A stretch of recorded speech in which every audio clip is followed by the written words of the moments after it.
France and Germany, because there's quite an important anniversary today. That's right. The French press is looking at their relationship status, and according to them, they're quite pessimistic. If they had been on Facebook, they would probably think it's complicated. Libération says that they have a relationship, a couple without any passion. And you see a photo there of Hollande and Merkel when they were meeting in Berlin yesterday. Now, Le Monde tries to see the cup a little bit more half full. They have a special edition today in collaboration with the newspaper in Munich, Süddeutsche Zeitung. They say that 50 years later, France and Germany is still united despite everything, because what they're celebrating is this 50-year anniversary of the Élysée Treaty, which is a friendship treaty they signed in 1963, a friendship treaty between the two former foes. So Le Monde has a cartoon that depicts the situation where you see there Charles de Gaulle and Konrad Adenauer, the chancellor at the time when they signed the treaty.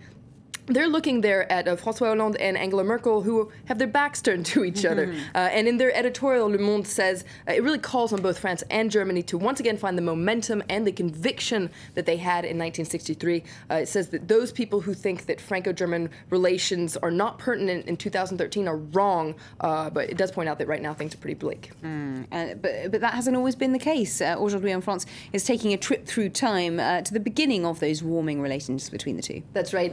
Aujourd'hui en France says that it might be their golden anniversary, but France and Germany are very far away from true love. And you see there a barometer of Franco-German relations through time. Now, there was a time when there wasn't a cloud in the sky. That was back in 1994. You see a photo there of François Mitterrand and Helmut Kohl hand in hand in Verdun in 1994. So that epitomized Franco-German reunification. Sarkozy and Merkel had a little bit of a honeymoon back in 2011. They united during the crisis, but according to Aujourd'hui en France, since Hollande's election, there's just not that spark and magic anymore. It's more of a feeling of suspicion between the two countries. Je ne sais quoi has gone, perhaps.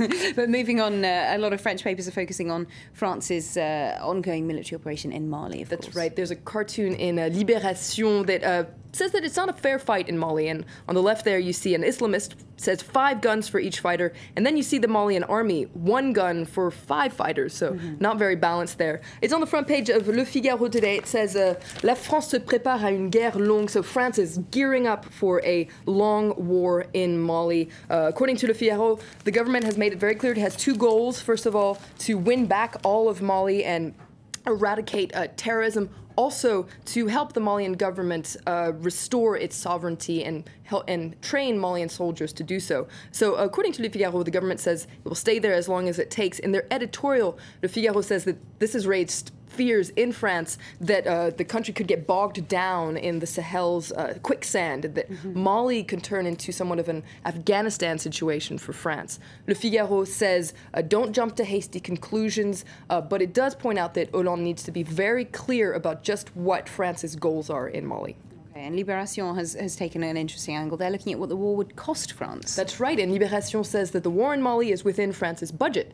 And it says that this is despite the fact that the French military is facing budget cuts. Now, it's unclear how long the war in Mali is going to last. Libération says the best scenario would be a few weeks. So it's unclear for now just how much it will cost. But one thing's for sure, and Libération says it won't cost as much as the French military operation in Libya. Now, in Libya, over a period of 7 months, France deployed more than 31 planes and 27 ships, including the aircraft carrier, the Charles de Gaulle, so a very expensive ship to put in the water. Now, in Mali, the equipment is a lot more modest. There are just a dozen fighter jets, about 2,500 troops on the ground, which isn't as much as other French military operations, such as in Ivory Coast. So, according to Libération, Mali is going to be a cheap war for France.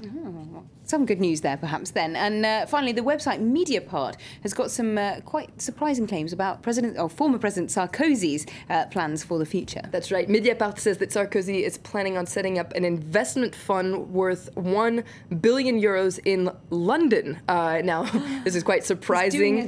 He's doing a Depardieu. Now, he would be, according to Mediapart, wanting to set this up with a businessman named Alain Minc. Alain Minc answers to these allegations in Le Figaro today, and he says all this is a bunch of baloney. It's completely absurd to imagine that Sarkozy would ever move to London and therefore stop paying taxes in France. So Le Figaro points out that if Sarkozy were to do so, it would be the end of any kind of political career he could have again here in France. But it points out that it's one of these questions people keep asking: what is Sarkozy planning on doing now that he's not president anymore? We are all agog. We'll have to wait and see. Thank you very much indeed, Florence, for that look at today's French newspapers. Well, still to come here on Live from Paris.